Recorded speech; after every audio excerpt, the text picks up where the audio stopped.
ওরা হলো দেশের লাগি মহামারীর মতন, ফাইলে কলম ঠেকাইয়া চালায় শুধুই নির্যাতন।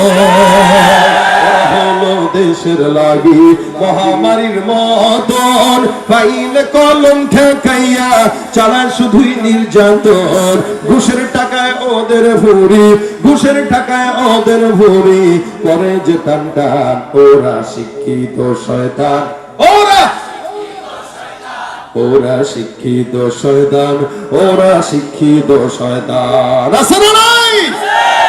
গিরিয়ার মাজার পূজা চলছে দেশটা জুড়িয়া, শিরকি আর ভণ্ডামিতে দেশটা গেছে ভরিয়া।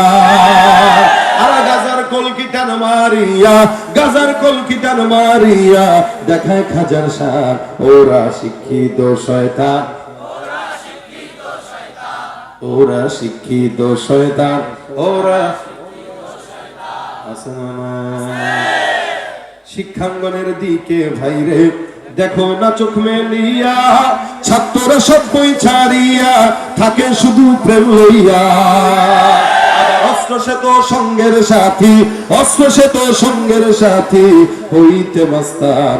ওরা শিক্ষিত শয়তান, ওরা শিক্ষিত শয়তান, ওরা শিক্ষিত শয়তান। ঠিক না বেঠি? আল্লাহ পাক বলেন ওয়াস-সাবিকুন আস-সাবিকুন উলাইকাল মুকাররাবুন ফি জান্নাতিন নাঈম সুল্লাতুম মিনাল আউওয়ালিন ওয়া কলিলুম মিনাল আখিরিন। আল্লাহ পাকের কথা কার কথা? জবান খুলে কয় না, আওয়াজ দিয়ে বলেন। কথাটা বলেছেন কে? আমার আল্লাহ সত্য বলে না মিথ্যা বলে? আল্লাহ পাক ডাক দিয়া বলেন আস-সাবিকুন আস-সাবিকুন। মনে রাখবেন যারা সাবিকিনরা চলে গেছে অতীতে, আল্লাহ পাক রব্বুল আলামিন বলেন আমাদের সালফ সালিহ সমস্ত বান্দারা, ইমানদার বান্দারা অতীতে যারা চলে গেছে, উলাইকাল মুকাররাবুন, ওই সমস্ত বান্দারা আল্লাহর বেশি নিকটবর্তী, যারা নিজেদেরকে ন্যায়ের পথে পরিচালিত করেছে, প্রতিযোগিতামূলক নিজেদেরকে পরিচালনা করত। এদের ভিতরে ঈমান আখলাক এত খাঁটি ছিল, এরা ইসলাম যতটুকুন বুঝছে ততটুকুই মানার চেষ্টা করেছে। ঠিক কিনা? আপনি অতীতের দিকে তাকাবেন, বর্তমানে কিছু মানুষরা আছে অতীতের মানুষদেরকে গালি দেয়। হাদিস নবী বলেন শেষ জামানায় মানুষরা পূর্ববর্তীদেরকে গালি দিবে। বর্তমান জামানায় এই অবস্থা চলে আসছে, যার কারণে বাপদাদাদেরকে গালি দেয়। কিন্তু আল্লাহর কসম করে বললেও হানে সবনা। মনে রাখবেন, আপনি আপনার বাবার দিকে তাকান, আপনার চাইতে আপনার বাবা কোটি গুণে বেশি ইমানদার ছিল। ঠিক কিনা? আপনি 5 ওয়াক্ত নামাজ ঠিক মতো না পড়তে পারলে আপনার বাবা এখনো পর্যন্ত পড়ে। ঠিক কিনা?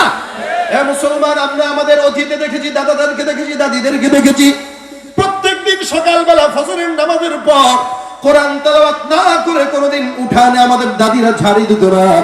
আপনার আমার বাবারাও কোনোদিন দোকানপাট খুলতো না।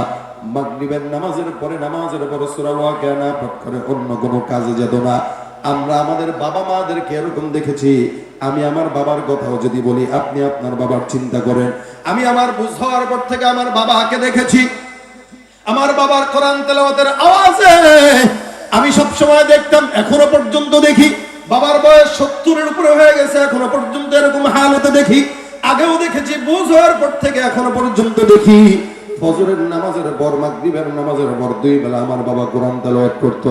এমনকি প্রত্যেক দিন সকালবেলা আমার বাবার কোরআন তেলাওয়াতের আওয়াজে আমাদের ঘুম ভাঙতো।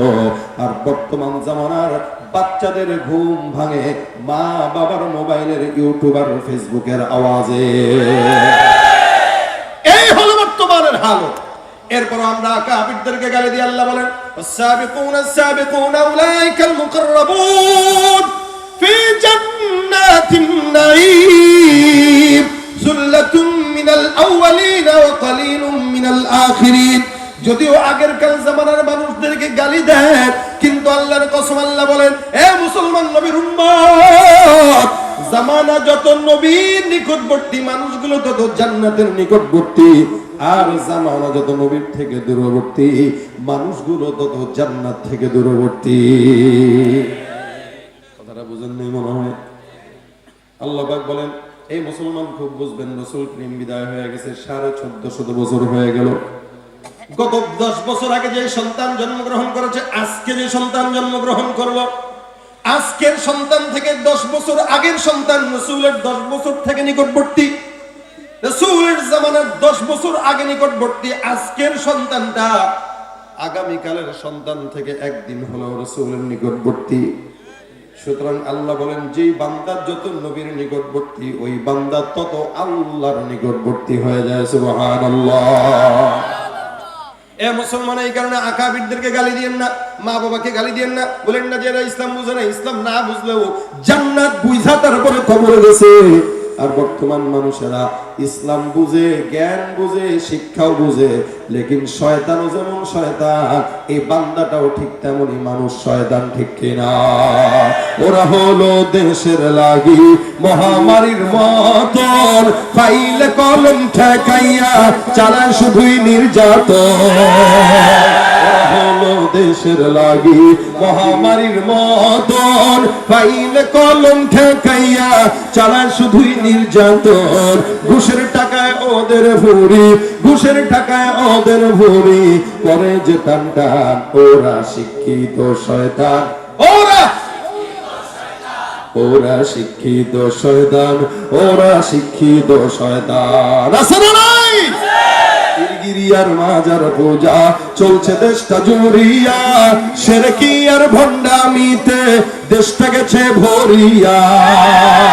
আর গাজার কলকিটান মারিয়া, গাজার কলকিটান মারিয়া দেখায় খাজার শান। ওরা শিক্ষিত শয়তান, ওরা শিক্ষিত শয়তান, ওরা শিক্ষাঙ্গনের দিকে ভাইরে দেখো না চোখ মেলিয়া, ছাত্ররা সব বই ছাড়িয়া থাকে শুধু প্রেম লইয়া। অস্ত্র সে তো সঙ্গের সাথী, অস্ত্র সে তো সঙ্গের সাথী, হইতে মাস্তান। ওরা শিক্ষিত শয়তান, ওরা শিক্ষিত শয়তান, ওরা শিক্ষিত শয়তান। ঠিক না বেঠিক? ভাইরা আমার, এই কারণে আল্লাহ পাক রব্বুল আলামিন বলেন, ইয়া আইয়ুহাল্লাযীনা আমানু, হে ঈমানদার। আল্লাহ পাক যদিও আমরা গুনাহগার, এরপরও আমাদেরকে ডাক দিলেন কি নাম বলে বলেন তো? ঈমানদার বলে। প্রত্যেকটা মানুষদেরকে আল্লাহ পাক রব্বুল আলামিন ঈমানদার বলে ডাক দিয়েছেন, যদিও আমরা ঘুষ খাই, ঠিক কিনা? এই সমাজে সুদের কারবারি আছে না নাই? ঘুষের কারবারি আছে না নাই? এমন এমন লোকরা সেবার নামে আমাদের সমাজের গরিবদেরকে সুদ দেয়। সুদের টাকা শোধ করতে না পারলে টিনের চালটাও খুলে নিয়ে যাইতে দ্বিধা করে না। আপনারা কি ওয়াজ বুঝতেছেন তো? কষ্ট হইতেছে না তো? 12টা বাজে কষ্ট হলে শেষ করে দেই। হ্যাঁ, খবরদার মুখটা আটকায় রাখেন, ঠিক আছে? প্রস্রাব থাকলে আটকায় রাখেন, মোটামুটি আর 20-25 মিনিট পরে করেন, সমস্যা নেই, কষ্ট হবে ইনশাআল্লাহ। আল্লাহ পাক ডাক দেয়া বলেন, ইয়া আইয়ুহাল্লাযীনা আমানু, হে ঈমানদাররা, ইত্তাকুল্লাহ। ঈমানদারদেরকেও আল্লাহ পাক তাকওয়া অর্জন করার কথা কেন বললেন? ঈমানদার তো এমনিই মুত্তাকি, কারণ মুত্তাকি ছাড়া ঈমানদার হওয়া যায় না। এরপর আল্লাহ পাক বলেন, ইয়া আইয়ুহাল্লাযীনা আমানু ইত্তাকুল্লাহ। তার মানে ঈমানদারদেরকে শয়তান আরো বেশি খোঁচা দেয়। দেখবেন মাদ্রাসার পোলাবেনরা শয়তান খোঁচা দেয় বেশি, কারণ ও তো 24 ঘন্টা মাদ্রাসায় থাকে। ওরা যদি পথভ্রষ্ট করতে পারে, শয়তান সাকসেস। যারা অন্য জায়গার জেনারেল, এরা তো আছেই, চাবি তো দিয়েই রাখছে আগে, ঘুষখোরের চাবি দিয়ে রাখছে আগে। এর পিছনে শয়তান মেহনত করে না, করে কার পিছনে?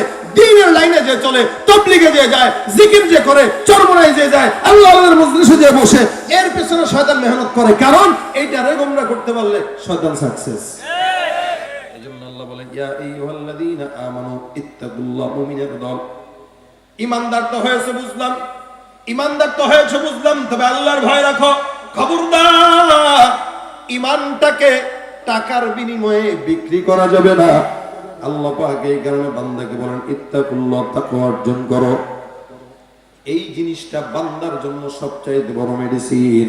আজকে সমাজের মুসলমানরা ঈমানদার হওয়ার পরও জিনা করে, ইমানদার হওয়ার পরও গুনাহ করে, ইমানদার হওয়ার পরও মিথ্যা বলে, ইমানদার হওয়ার পরও সুদ খায়। আল্লাহ বলে বান্দা ইমানদার হওয়ার পরে গুনাহ করার সম্ভাবনা তো আছেই, তবে তাকওয়া অর্জন করো, গুনাহ থেকে বেঁচে থাকতে পারবা। ভাইরা আমার খুব বুঝবেন, সমাজের ভিতরে ফিতনা এমন জামানায় হয়ে গেছে, নবী বলেন শেষ জামানায় ফিতনা বাড়বে, তসবিহ দানার মতো একটা থেকে একটা ফিতনা জমিনের মধ্যে পতিত হবে। আল্লাহ পাক রব্বুল আলামিন সেই জামানা আমাদেরকে দিয়েছেন, যার কারণে রাস্তায় বের হইলেই ফিতনা আছে না নাই? শুধু তাই নয়, এমন কি আল্লাহর ঘর তওয়াফ করতে গেলেও ফিতনা। মোবাইল